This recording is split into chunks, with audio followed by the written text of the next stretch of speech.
Ombudsman, mungkin bagi sebagian orang belum familiar dengan lembaga ini. Lembaga ini memiliki tugas dan wewenang dalam mengawasi pemerintah, serta menerima aduan dari masyarakat.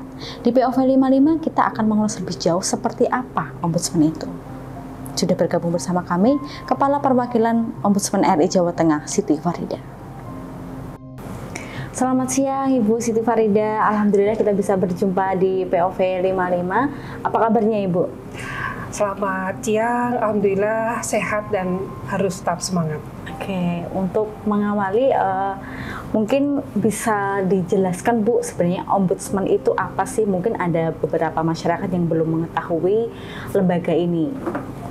Singkatnya, Ombudsman adalah lembaga negara yang dibentuk pasca reformasi. Jadi salah satu mandat reformasi yang sangat penting adalah itikat atau komitmen baik dari negara ini untuk semakin memperbaiki pelayanan kepada masyarakat. Karena kalau pemerintahannya itu bebas dari korupsi, kolusi, dan nepotisme, otomatis kayaknya semakin baik. Maka dibentuklah sebuah lembaga, yaitu yang namanya Ombudsman Republik Indonesia.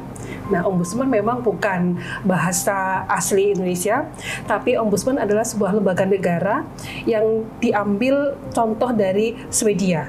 Nah, kenapa Swedia? Maka berterima kasihlah kita kepada Gus Dur karena atas ijtihad beliaulah yang menghadirkan Ombudsman di Indonesia.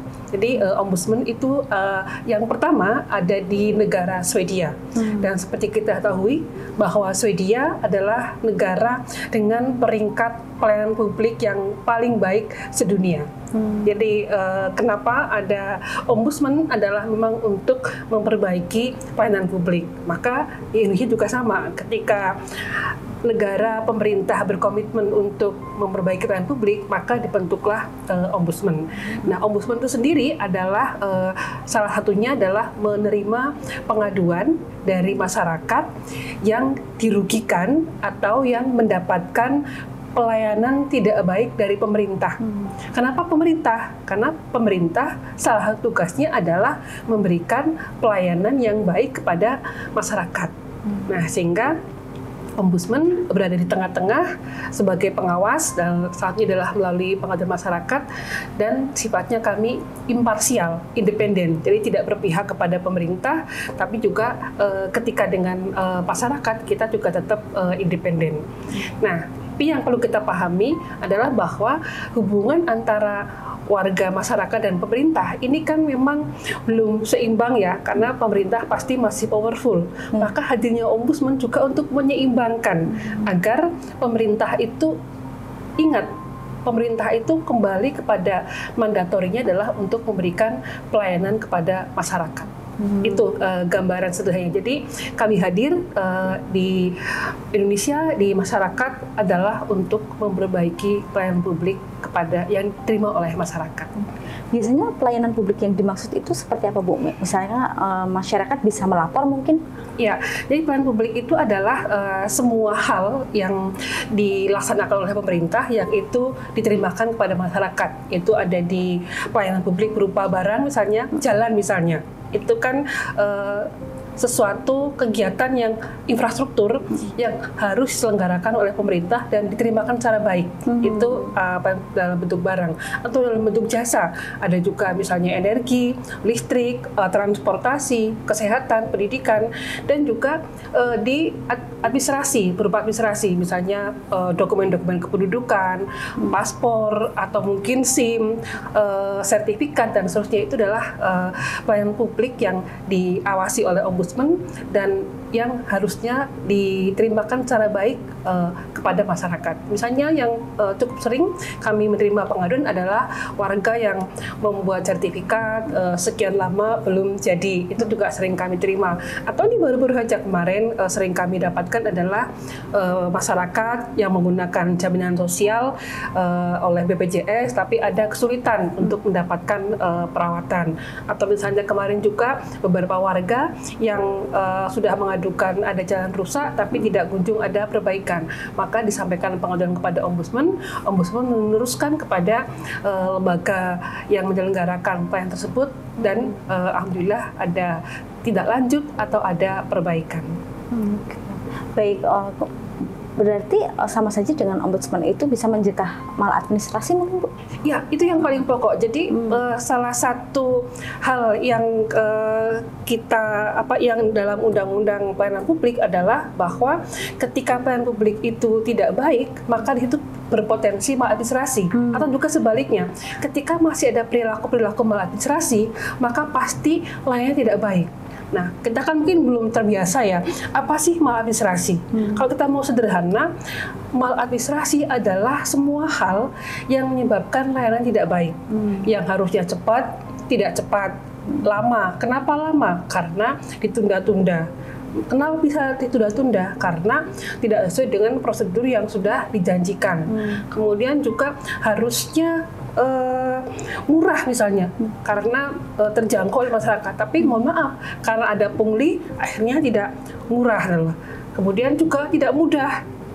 Ada yang masih dipingpong ke sana kemari. Nah, sehingga kalau kita mau sederhanakan, maladministrasi adalah semua perilaku penyelenggara pelayanan publik yang itu merugikan, yang itu mengabaikan ketentuan hukum, dan juga ada kelalaian, sehingga menyebabkan pelayanan tidak mudah dan juga tidak cepat. Bentuknya misalnya penundaan berlarut, ada konflik kepentingan, tidak sesuai prosedur, atau diskriminasi, atau misalnya juga tidak memberikan pelayanan, penyalahgunaan wewenang, dan seterusnya. Baik. Ombudsman itu bisa nggak sih, Bu, misalkan dari laporan yang dari masyarakat nih, kemudian melakukan penyidikan sendiri gitu untuk mengetahui barang bukti, kemudian masalah yang sebenarnya seperti apa gitu? Ya, kalau di kami namanya pemeriksaan. Kalau penyidikan nanti lebih ke APH ya. Jadi ketika ada masyarakat yang melapor ke kami, maka wajib hukumnya kami melakukan tindak lanjut. Tidak dalam artian kami cek apakah ini kewenangan ombudsman atau tidak. Kalau memang kewenangan, akan kami lakukan pemeriksaan. Kalau tidak, maka kami beritahukan kepada pelapor atau kepada warga tersebut bahwa oh, ini adalah kewenangan dari prosedur misalnya untuk masalah hal yang terkait dengan pengadilan. Maka kami sampaikan bahwa silahkan terus berproses di pengadilan. Atau misalnya ada yang menyampaikan laporan tentang korupsi. Oh, ini lebih tepat dilaporkan ke KPK atau ke aparat penegak hukum. Nah, kemudian kita melakukan sendiri dan kita independen. Tidak bisa diintervensi oleh siapapun ketika kita melakukan pemeriksaan. Kita mencari barang bukti, kita juga kadang-kadang memanggil, dan tidak boleh ada pihak yang menghalang-halangi tugas ombudsman karena ada pasal pidananya. Oke, baik. Sejak berdiri di Jawa Tengah, itu ada kasus apa, Bu, yang pernah menarik perhatian ombudsman? Ya, kalau di kami yang pertama, karena kita bicara soal pelayanan publik, pasti semua hal yang terkait dengan layanan yang sangat banyak diakses, itu yang memang bahasa kami ya sangat memberikan atensi pada kami. Yang mungkin unik dan sampai sekarang masih terngiang-ngiang adalah begini, ketika ada seorang ibu hamil, dia itu adalah dari orang miskin, kemudian juga suaminya korban PHK, kemudian sudah mendekati HPL ya, bahasa kita hari perkiraan lahir ya, udah tinggal menghitung hari. Ternyata KIS-nya tidak aktif. KIS itu jaminan sosialnya sudah ke kantor desa, sudah ke dinas kesehatan, ke dinsos, itu dipingpong ya, tidak ada kunjungan, ada kejelasan. Nah, kebetulan ketika itu ada rekan kami yang namanya dari tim on the spot, itu kebetulan berada di kantor itu. Ibu itu sedang diam loh. Tanya, "Ibu kenapa?" Kok akhirnya itulah dia bercerita. Nah, ternyata hal yang seperti itu akhirnya bisa kami oh, berarti ibu membutuhkan pelayanan jaminan sosial berupa ini. Nah, kemudian kami koordinasikan, dan karena ini menyangkut keselamatan, menyangkut nyawa, maka kami ada yang namanya respon cepat ombudsman. Nah, dengan respon cepat ombudsman ini kita langsung menyampaikan kepada instansi yang terkait atau yang memang melaksanakan bahwa ini harus diberikan pelayanan, dan ternyata bisa. Kemudian ketika ibu itu sudah melahirkan, kami juga dikabari, "Bu, alhamdulillah kami sudah bisa melahirkan, kami diberikan fotonya dan seterusnya." Nah, ini yang bahwa ternyata masyarakat kita masih cukup paling nggak ada ya, kayak masih ada masyarakat yang memang untuk mengakses layanan dasar aja masih kesulitan. Nah ini mungkin relate kalau anak muda sekarang relate bahwa angka kemiskinan di Jawa Tengah paling tidak kami kemarin dikabari bahwa menurun ya sekitar 9%, jadi di bawah udah tidak 2 digit lah. Tapi artinya kan masih mendekati 10%. Artinya yang sering kami sampaikan kepada penyelenggara layanan adalah bahwa 1 di antara 10 masyarakat yang dilayani adalah orang yang miskin. Maka sangat penting adalah bagaimana mendedikasikan, memberikan pelayanan yang baik, terutama kepada yang miskin ini. Kenapa? Karena dia nggak punya pilihan lain selain menggunakan layanan dari pemerintah. Misalnya orang yang punya pilihan, misalnya dia bisa menggunakan layanan dari non-pemerintah, ada swasta misalnya. Tapi ada sekitar 10% ini yang memang mereka nggak punya pilihan. Dan inilah yang kami sebut dengan kelompok rentan. Maka mandatori yang selalu kami tekankan adalah bahwa penyelenggara pelayanan publik wajib memprioritaskan kepada kelompok rentan untuk diberikan pelayanan dan juga pemenuhan hak-haknya. Baik, mungkin selain kasus itu ada yang menonjol lagi mungkin Bu, mungkin disabilitas atau kasus sosial lain mungkin? Ya, jadi di kelompok difabel itu hampir setiap penerimaan murid baru itu mereka mengalami hambatan karena ya entah karena panitianya tidak terlalu responsif atau mungkin persyaratannya tidak terlalu dipahami dan baik, maka ada pengaduan ke tempat kami. Nah, akhirnya kami selalu sampaikan bahwa tugas kita semuanya kan sekarang mencegah anak tidak sekolah. Jangan sampai anak tidak sekolah. Lah ini anak udah mau sekolah, sudah datang ke sekolah, kenapa harus dipersulit? Nah ini yang hampir setiap tahun terjadi. Nah kemudian yang sedang kami siapkan juga masih kembali soal kelompok yang rentan adalah bahwa ada masalah database. Yaitu database apa yang kami sampaikan yang seharusnya masuk tidak masuk, yang mestinya sudah nggak masuk masih ada di situ, khususnya data miskin. Kita sering masih selalu ya paling nggak 3 tahun terakhir bahwa dalam penerimaan murid baru PPDB itu ada problem seperti itu, yaitu orang yang betul-betul miskin ternyata tidak ada dalam data, sehingga ketika dia tidak ada dalam data, dia tidak bisa masuk jalur afirmasi atau jalur untuk siswa tidak mampu.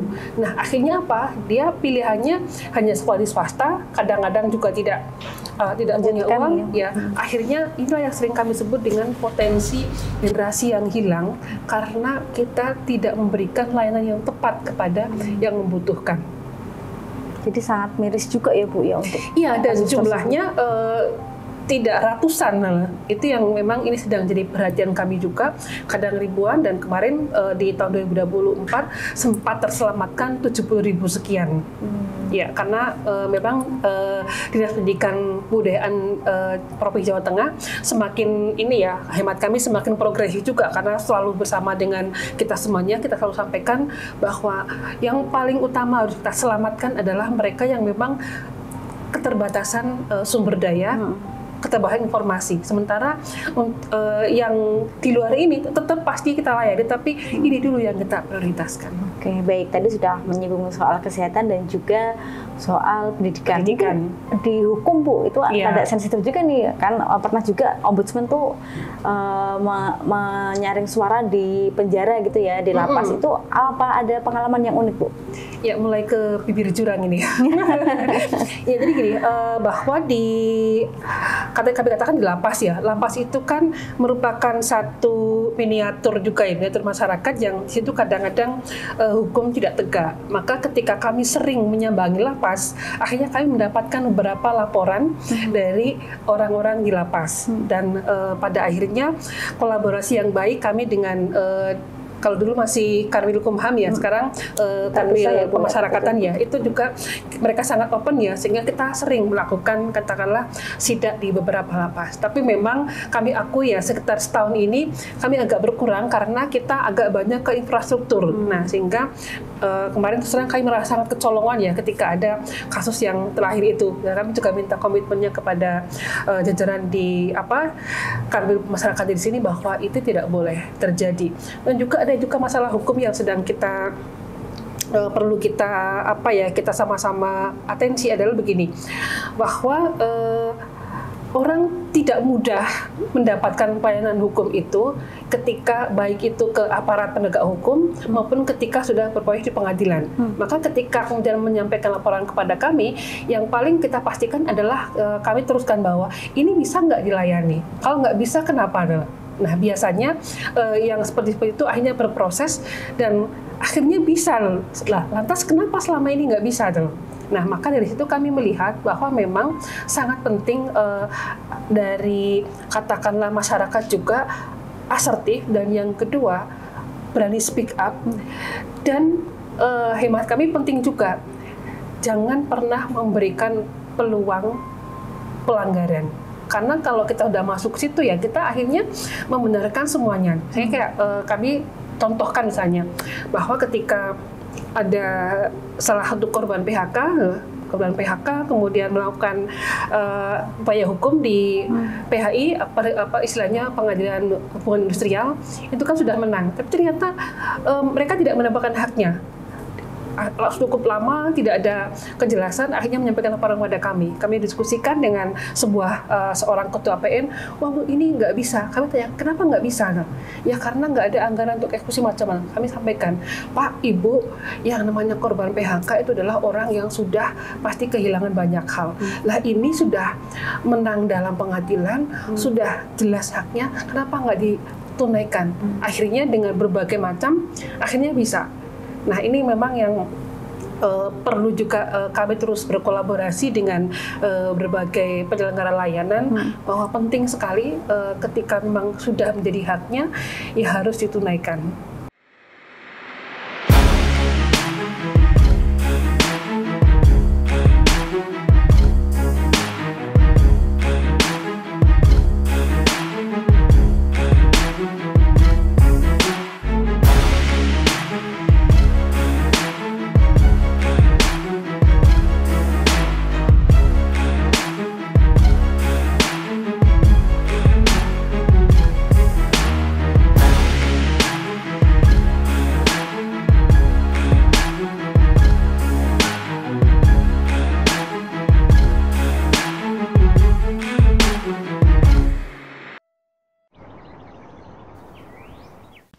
Ngopi, Mas? Iya, Mas.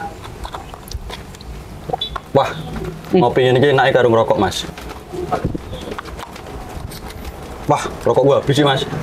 Nih, Mas, aku ada rokok dari temanku. Katanya enak, Mas. Cobain, Mas. Rokok apa ini, Mas? Di sini nggak ada. Tak coba ya, Mas ya? Iya. Lagi pada apa, Mas? Biasa, Mas, nongkrong. Rokok, monggo. Weh, rokok apa ini, Mas? Kok nggak ada pita cukainya? Bahaya ini, Mas. Temanku kemarin jual ini di penjara loh, Mas. Masa? Iya, Mas. Wah, berarti rokok yang jelas-jelas saja yang ada pita cukainya. Nah, jadi rokok nyantai yang pakai pita cukai. Datang, gempur rokok ilegal.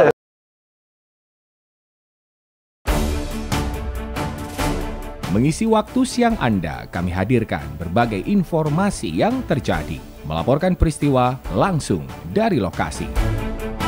Ditemui awak media usai rapat kabinet terbatas, Airlangga Hartarto menyebut saat ini pemerintah sedang memfinalisasi penghitungan dari kenaikan PPN tersebut. Update siang, setiap hari pukul 11.30 waktu Indonesia Barat di Jawa Post TV.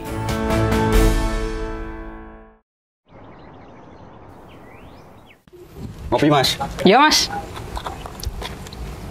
Wah, ngopi ini enak karo ngerokok, Mas. Wah, rokok gua habis sih, Mas. Nih, Mas, aku ada rokok dari temanku. Katanya enak, Mas. Cobain, Mas. Rokok apa ini, Mas? Di sini nggak ada. Tak coba ya, Mas ya? Iya. Lagi pada apa, Mas? Biasa, Mas, nongkrong. Rokok, monggo. Weh, rokok apa ini, Mas? Kok nggak ada pita cukainya? Bahaya ini, Mas. Temanku kemarin jual ini di penjara loh, Mas. Masa? Iya, Mas. Wah, berarti rokok yang jelas-jelas saja yang ada pita cukainya. Nah, jadi rokok nyantai yang pakai pita cukai. Datang, gempur rokok ilegal. Apa saja peristiwa terkini yang tengah menjadi sorotan? KPK berhasil mengamankan salah satunya Jabat Basarnas RI. Dar kabar desakan supaya izin Al Zaitun dicabut. Dengan fakta yang akurat, kami hadirkan laporan langsung di setiap perkembangan berita. Baik Faisal Basri, jurnalis Jawa Post TV melaporkan langsung untuk Update Radar. Saksikan Update Radar setiap Senin sampai Sabtu pukul 14 waktu Indonesia Barat, live di Jawa Post TV.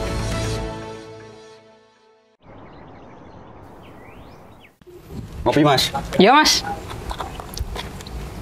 Wah, ngopi ini naik karo ngerokok mas. Wah, rokok gua habis sih mas.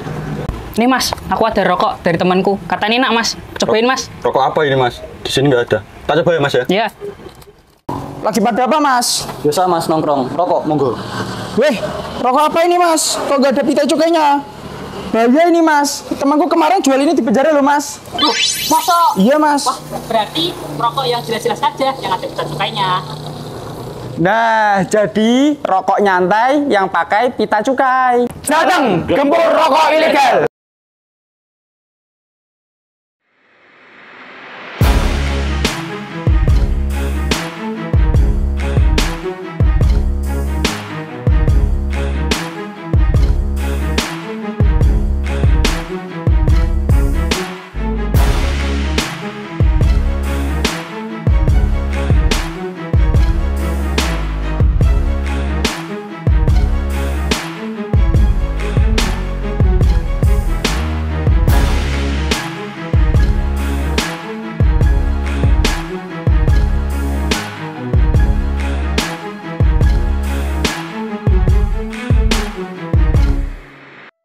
Baik, selama menangani beberapa kasus ya Bu, itu pernah nggak sih mendapatkan intimidasi misalkan dari pihak terkait karena mengkritik, ikut campur misalkan, pernah nggak Bu? Kalau intimidasi mungkin enggak terlalu ya, karena kan orang pasti berpikirnya bukan apa-apa, karena ombudsman apapun kan lembaga negara, sehingga sesama lembaga negara tidaklah melakukan itu. Tapi yang mungkin muncul adalah biasanya dinamika dalam artian begini, ada yang mungkin merasa tidak nyaman ketika kemudian publik ada opini publik yang mungkin bukan dibangun oleh ombudsman ya enggak, tapi kan ada public opinion yang kemudian bukan mengkapitalisasi, tapi bahwa pendapat-pendapat ombudsman kemudian menjadi tersebar. Nah, memang ada sih kadang yang tidak nyaman, kemudian tapi kemudian kita coba buka diskusi dan pada akhirnya juga selesai. Artinya memang masih dalam taraf aman ya? Aman lah, ya karena kan sekarang apapun kan alamnya demokrasi dulu. Oke. Baik Bu, dari kritik-kritik yang dibangun oleh ombudsman misalkan itu bagaimana sih kesadaran dari pemerintah Bu? Kalau kami juga bukan kritik ya, tapi kami namanya secara undang-undang kan memang kita diberikan kewenangan untuk memberikan saran perbaikan. Baik. Jadi sejauh ini untuk di Jawa Tengah paling tidak ya kami melihat ada progresnya. Kami tadi lihat yang di PPDB itu sangat terlihat jelas ya. Jadi dari tahun 2020, 2021 itu semakin baik dan dari jajaran panitia terus berkolaborasi, dan kalaupun katakanlah kami sering mengatakan ya 30% mungkin masih ada potensi tidak baik. Tapi ketika 70 ini menjadi satu yang komitmen, maka yang 30% ini akan bisa turun. Tapi kalau sampai angka 70% ini terlewati, katakanlah 60, maka potensinya akan menjadi lebih buruk, sulit untuk naik. Maka kami sering katakan, ya kalau nggak bersih betul, jangan sampai kurang dari 70%. Ini sudah angka kritik. Nah, ini yang sering kami sampaikan, kita lihat dari aduan-aduannya. Kalau ada pengaduan tidak selesai 70%, berarti itu sudah alarm. Wow. Jadi memang spesifik itu ya Bu? Iya, jadi kita melihatnya seperti itu karena yang namanya aspirasi masyarakat itu kan sangat dinamis ya. Kalau kemudian itu menjadi sesuatu yang diabaikan, maka mohon maaf, kita akan memunculkan namanya distrust. Jadi kami harus sampaikan ke penyelenggara pemerintah bahwa menyelesaikan pengaduan, apalagi bersama ombudsman, sebenarnya sedang mendapatkan kesempatan kedua. Kesempatan kedua untuk apa? Untuk memperbaiki. Masih bagus diberikan kesempatan kedua daripada mohon maaf langsung diviralkan. Artinya kan di situ tidak ada lagi kesempatan untuk memperbaiki. Sementara kalau sudah diviralkan, sosial cost-nya terlalu besar. Kemudian juga distrust-nya tidak bisa dikendalikan. Tapi kalau kemudian pengaduan melalui ombudsman bisa kita kelola, kemudian juga saran perbaikannya juga jelas, waktunya juga terukur, dan yang pernah kami sampaikan tadi mungkin ada yang belum kami ceritakan ya, bahwa pemulihan haknya itu juga sesuatu yang bisa didiskusikan. Kami pernah menangani misalnya seorang masyarakat yang tanahnya digunakan untuk sebuah program pemerintah, tapi tidak diberi ganti rugi sekian tahun sampai berapa sudah meninggal, akhirnya bisa kita selesaikan dengan bukti-bukti yang jelas tanpa harus menunggu putusan pengadilan. Kadang-kadang masih nunggu, Bu, ini kan belum ada putusan pengadilannya. Padahal maaf, kalau ada putusan pengadilan pun belum tentu dilaksanakan. Maka kami sering sampaikan bahwa kalau untuk konteks pelayanan publik sebenarnya ketika posisi warga negara dengan pemerintah semakin setara, antara lain dengan diimbangkan oleh lembaga seperti ombudsman, maka persoalan-persoalan publik itu akan semakin kita minimalisir. Misalnya sekarang kan no viral, no justice. Yes. Nah, harapan kami sebetulnya masalah-masalah yang terkadang ketidakadilan bisa kita diskusikan antara warga masyarakat dan pemerintah, dan dari ombudsman siap untuk berada di tengah-tengah. Oke, baik. Sebenarnya mungkin masyarakat belum banyak yang tahu ya, Bu, seperti apa sih atau caranya bagaimana untuk bisa melapor ke ombudsman gitu. Ya, simpel sekali nih ya, kalau ke ombudsman itu yang penting ada identitasnya jelas, karena kan itu hal yang pokok. Kemudian masalahnya terkait dengan pelayanan publik sampaikan kepada kami. Kemudian kalau itu menyangkut sesuatu yang darurat, sesuatu yang harus cepat, itu bisa kami sebut dengan respon cepat ombudsman. Tidak harus berupaya dulu ke instansinya. Tapi kalau dalam hal yang sifatnya mungkin masih normal, maka kami sarankan lebih dulu untuk melapor ke instansinya. Misalnya soal pendidikan, silahkan lapor dulu ke Dinas Pendidikan. Atau misalnya masalah sertifikat, silahkan lapor dulu ke Kanta. Atau terkait dengan kepolisian dan sebagainya. Tapi ada juga sekarang banyak masyarakat yang takut identitasnya terbuka, akhirnya menyampaikan laporan kepada kami dengan identitas dirahasiakan. Bisa juga ya berarti? Bisa, iya. Tapi untuk hal-hal yang di luar administratif, misalnya gini, kalau soal KTP kan nggak mungkin, karena kan pasti harus muncul datanya siapa, atau mungkin terkait dengan sertifikat kan tidak bisa dirahasiakan karena pasti akan muncul. Jadi kami bisa merahasiakan biasanya untuk layanan di luar administratif. Contohnya apa itu, Bu? Misalnya adanya sumbangan dan pungutan di sekolah, itu kan tidak diperbolehkan. Atau misalnya ada pungli di Samsat, atau mungkin ada juga terkait yang dirahasiakan, misalnya ada perilaku penyelenggara layanan yang tidak ramah, misalnya ada hanya karena bukan hanya karena petugas yang jutek dilaporkan kepada kami ada, atau juga ada laporan misalnya sebuah kantor, ini kantor desa ya, kantor desa harusnya buka sampai jam berapa, ternyata ketika masyarakat ke sana tidak ada. Itu juga bisa dilaporkan kepada kami dan bisa dirahasiakan. Berarti ibarat kata semua permasalahan yang ada di masyarakat bisa dilaporkan ke ombudsman. Betul. Gitu. Jadi ya? kita sangat variatif ya, dari dari masalah orang hamil itu kan ini ya belum lahir, sampai dengan masalah orang sudah meninggal, surat keterangan waris itu dilaporkan ke ombudsman. Dari masalah infrastruktur, masalah jalan, sampai dengan masalah-masalah yang PHK dan seterusnya, itu juga ada di tempat kami. Sangat kompleks sekali ya, Bu. Betul. Rata-rata dalam 1 tahun itu ada berapa laporan sih, Bu? Ya, laporan itu kan ada yang sifatnya informasi awal dan seterusnya kan tidak kami teruskan. Dalam arti diperiksa kadang kan cukup, hanya konsultasi sudah selesai. Kalau untuk yang sampai dengan kita register namanya ya, itu tidak kurang dari 600, 500, 700 gitu. Dan itu semuanya gratis ya?